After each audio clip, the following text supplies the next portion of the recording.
Hello good sols, কি অবস্থা সবার, কেমন আছেন? তো আজকেই হুট করে প্ল্যান হলো আমরা বাতিঘরে যাব, কারণ বাতিঘরের 20 বছর পূর্তি উৎসব। বাংলা মোটর নেমে আমরা রাস্তাটা পার হয়ে বিশ্ব সাহিত্য কেন্দ্রের এই গলি দিয়ে চলে আসলাম সোজা। এটার 7th ফ্লোরে হচ্ছে বাতিঘর, ঢাকা। সামনেই দেখতে পেলাম সবাই বেশ উৎসবে মেতে আছে, ফটো বুথে ছবি তুলছে। আনফরচুনেটলি আমার আগে বাতিঘরে আসা হয়নি, তো আজকে প্রথম, এবং দেখে মন খুব খুশি হয়ে উঠল। আরে, মণিদায়ের মতো না? আমি এদিকে বই ঘুরে দেখছি আর ওইদিকে অনুষ্ঠানের সমস্ত আয়োজন মোটামুটি সম্পন্ন। কিছুক্ষণের মধ্যেই অনুষ্ঠান শুরু হয়ে যাবে, তো আমি এই পাশে আরও কিছু বই দেখে নিলাম সময় কাটানোর জন্য। এই সেকশনটা আসলে খুবই মজার বাচ্চাদের জন্য। আমি বেশ কিছু আহ, রূপকথার বই হাতে নিলাম, এগুলো আমার সবসময় খুবই ভালো লাগে। আজকে মূলত পুরো বাতিঘরটা এক্সপ্লোর করার একটা প্ল্যান। তো এই সেকশনটা হচ্ছে স্থাপত্য এবং শিল্পের। বাংলাদেশের বিভিন্ন আর্কিটেকচারের ইতিহাস জানার আমার বেশ অনেক দিনের ইচ্ছা, তবে আমি ওরকম কোনো বই এখনো খুঁজে পাইনি। আপনাদের কারো জানা থাকলে আমাকে জানাবেন। তো এইদিকে অনুষ্ঠান শুরু হয়ে গিয়েছে, এসে চেয়ারে বসলাম। উম, তেমন কোনো ফর্মাল আয়োজন না হলেও এই মুক্ত আলোচনা এবং গান কিন্তু বেশ চমৎকার ছিল। লেখক আছেন বাতিঘরের একটি বই প্রকাশিত হয়নি এমন লেখক আছেন, বাতিঘরের পাঠক আছেন, বাতিঘরে যারা নিয়মিত আসেন তাদের মধ্যে অনেকে আছেন যারা নিয়মিত আসেন না, তারাও আসেন আপনার।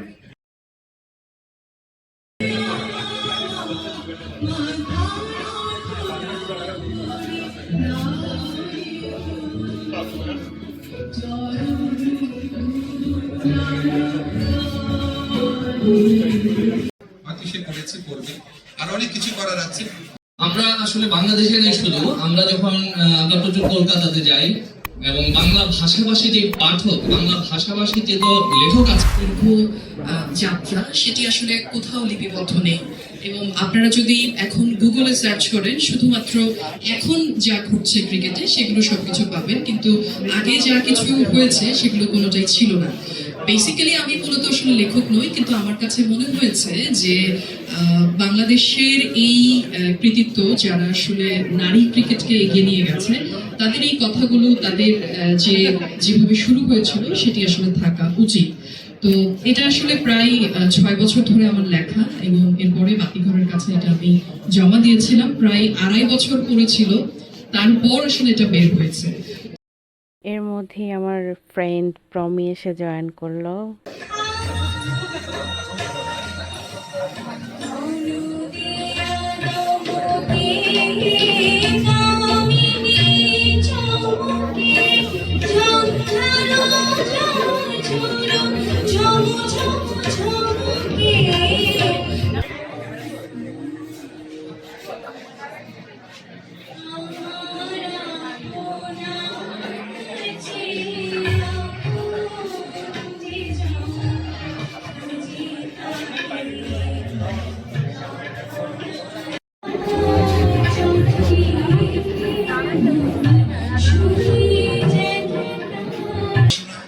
আমরা বিশেষ করে ঢাকা শহর বাইরে চিন্তাই করা যায় না। ঢাকা শহরে আমরা এত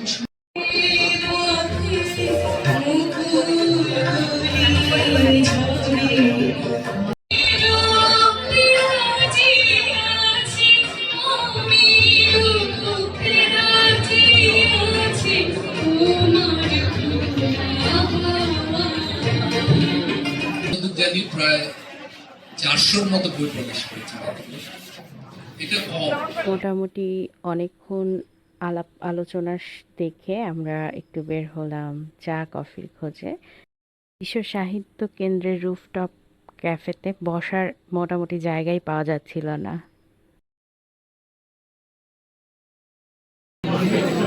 আচ্ছা, বলছো you are very মানে মার্চ মাস you are very easy going and surrounded by false friends. তুই ক্লোজ ফ্রেন্ড আমার। তারপর আমরা আরও কিছু বই এক্সপ্লোর এবং ম্যান্ডেটরি কিছু ফটোশ্যুট করলাম। মানে আমি ভাবতাম কি এটা মেইন স্ট্রিম সায়েন্স বিকল্প মেইন স্ট্রিম সায়েন্স তো প্যারালাল আর হচ্ছে যে টাইম ট্রাভেল, এই দুইটা জিনিস আমার কাছে খুবই ভালো লাগে। টাইম ট্রাভেলটা তো মেইন স্ট্রিম সায়েন্স সমর্থন করে, প্যারালাল এটা মেইন স্ট্রিম। আমার মনে হয় একটা সময় করবে। এরপরে প্যারালাল ওয়ার্ল্ডকে কিভাবে সায়েন্স ব্যাখ্যা করে সেটা নিয়ে আমরা দুজনে খুব গুরুগম্ভীর আলোচনা জুড়ে নিলাম। এসো শিখি প্রজন্মের নাম। বিদায়ের সময় চলে এসেছে। আমরা দুজনে মিলে সিদ্ধান্ত নিলাম বাতিঘরে এভাবে না, একদিন সকালবেলা চলে আসতে হবে, তারপর আয়েশ করে বইয়ের সঙ্গে সময় কাটাতে হবে। ও হ্যাঁ, দুইজনে কিন্তু একটা রেকর্ড করেছি, দুইজনই তুমুল বই পড়ুয়া, এবার কোনো বই কিনিনি আমরা। তো সবাই ভালো থাকুন, সুস্থ থাকুন, আবার দেখা হবে নেক্সট কোনো ব্লগে। See you, by.